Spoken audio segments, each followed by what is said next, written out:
Lengkapi dengan bahasa non-verbal. Pidato yang mengguncang Amerika. Amerika tidak akan bisa sukses tanpa kesuksesan Anda. Itulah alasan saya maju dalam pemilihan ini. Jika kita bekerja keras, maka kita akan sukses. Itu adalah kesepakatan dasar Amerika. Karena itu, saya akan berjuang demi rakyat Amerika yang tersingkir dalam proses pemulihan ekonomi.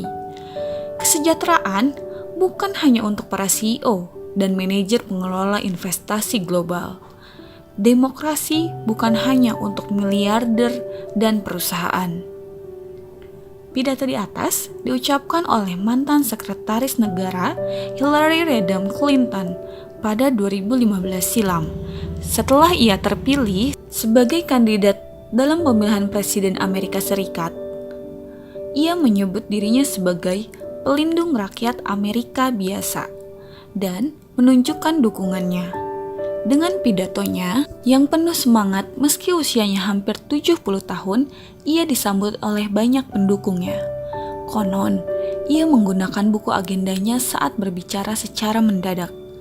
Di situ banyak terdapat catatan peribahasa, kata mutiara, kutipan ayat Injil, serta isu-isu seputar sosial, budaya, dan ekonomi. Segala persiapan yang dilakukan membuat pidatonya mengandung emosi yang lebih kuat daripada orang lain. Ditambah lagi dengan artikulasi dan nada bicaranya yang baik.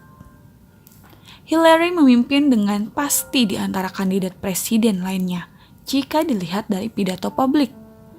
Pidatonya menunjukkan karisma yang kuat, sorot matanya yang penuh percaya diri, dan gesturnya menempati porsi besar dalam menyukseskan pidatonya. Hal ini dapat dilihat jika kita membandingkannya dengan kandidat Partai Demokrat lainnya. Bernie Sanders, ucapannya jujur dan tegas. Namun, gerakan tubuhnya kurang halus. Kepalanya yang terlalu menjulur ke depan membuatnya tampak bungkuk. Ia menjadi terlihat begitu tua dan rentak. Hal inilah yang membuat daya saingnya turun saat berbicara. 90% ucapan dibentuk oleh suara dan gerak tubuh. Albert Mehrabian, psikolog sekaligus pakar komunikasi Amerika, menyebutkan bahwa suara dan gerak tubuh merupakan unsur yang sangat penting dalam berbicara. Menurutnya, ucapan dipengaruhi 7% oleh isi, 38% oleh suara, dan 55% oleh gerak tubuh. Suara dan gerak tubuh dapat membuat perbedaan besar terhadap isi ucapan yang sama. Untuk bisa berbicara dengan baik, unsur non-verbal seperti gerak tubuh harus diterapkan dengan baik. Mari kita lihat 5 unsur non-verbal untuk memikat hati para pendengar. Cara-cara ini sangat berguna tidak hanya saat bicara, tetapi juga dalam kehidupan sehari-hari. 1. Penampilan yang baik. Obrolan dimulai dari pertemuan antara seseorang dengan orang lainnya, sehingga kesan pertama amatlah penting. Seseorang menilai lawan bicaranya dalam waktu yang sangat singkat, sehingga kita harus memiliki penampilan yang berkesan. Perhatikan mulai dari gaya rambut. Para artis mengubah bentuk rambutnya untuk menyesuaikan diri dengan berbagai karakter drama yang dibintanginya. Karena rambut memegang peran yang sangat penting dalam penunjukan karakter. Oleh karena itu, rapikan rambut yang dapat menunjukkan nilai dan pekerjaan Anda. Begitu juga dengan pakaian. Gunakan pakaian dengan gaya yang baik dalam setiap pertemuan, wawancara, dan presentasi.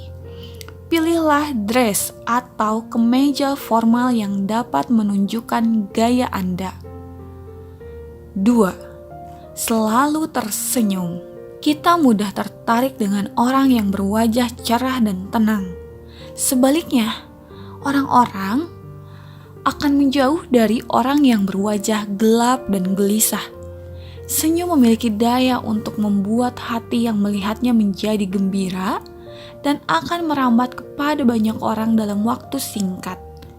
Oleh karena itu, biasakanlah diri untuk sering tersenyum. Jika Anda pernah naik pesawat, Anda pasti pernah merasakan perasaan senang saat melihat senyum cerah para pramugari. Senyum tersebut tidak hanya untuk hari itu, tapi mereka berulang kali berlatih menaikkan sudut bibir dengan cara menggigit pulpen. Ada 3 hal yang harus diingat untuk membentuk sebuah senyuman. Pertama, selalu lemaskan otot wajah. Anda dapat berlatih dengan mengernyit dan melemaskan wajah, atau mengucapkan huruf vokal dengan membuka mulut lebar-lebar. Kedua, tariklah sudut bibir sesering mungkin. Anda dapat mengetahui sudut mana yang tidak naik saat berkaca sambil tersenyum. Maka perbanyaklah menggunakan sudut tersebut.